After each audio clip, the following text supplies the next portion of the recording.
هنالك نحن لا نعلم كم من الأراضي المملكة التي هي الأصل إنها أراضي سياحية. هنالك طبعا عندنا المدينة الزرقاء والموج. المدينة الزرقاء 2.5 مليون متر. مع الرئيس ما تكلمت. المدينة الزرقاء 32 مليون. مشروع بر القصة 2.3 مليون متر مربع. هذه الأراضي من وهبها؟ من أعطاهم إياها؟ ربما يجي واحد يقول لي أوامر سامية. حاشا السلطان. أنا أقول السلطان حاشاه. السلطان باني عمان ولا يرضى بأي حال من الأحوال. هذه جريمة أعطيت هذه الأراضي. نحن نرجو من قبة هذا المجلس سحب هذه الأراضي وتعود ملكيتها.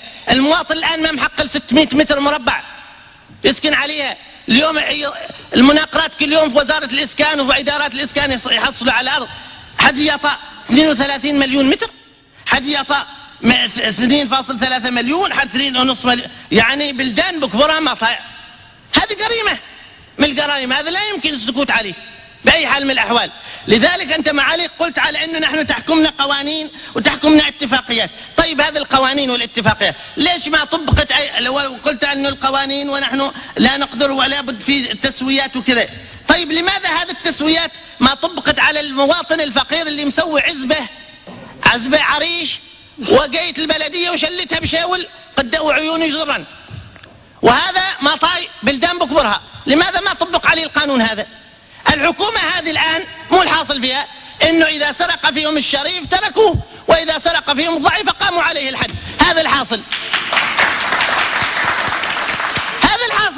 الآن هذا اللي هو أمير هلا ما طاين على ما يبايهم ما يريدوا، والقانون بعده يقف صفهم ويشوفوا لهم المنافذ وكذا وتعالى.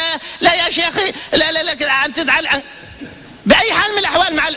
هذه تسحب، هذه تعود إلى ملكية الدولة. هذه جريمة من الجرائم. نحن نطالب من هذا المجلس وأعتقد أن الجميع موافق على هذا، أنه تسحب هذه الأراضي وتعود إلى ملكية الدولة. ما معقولة مدن الآن المواطن العماني. أنا الآن لما أريد أسير مع أولاد الشاطئ ما لقينا شواطئ، ما باقي شواطئ، خلاص شواطئ ما بقيت.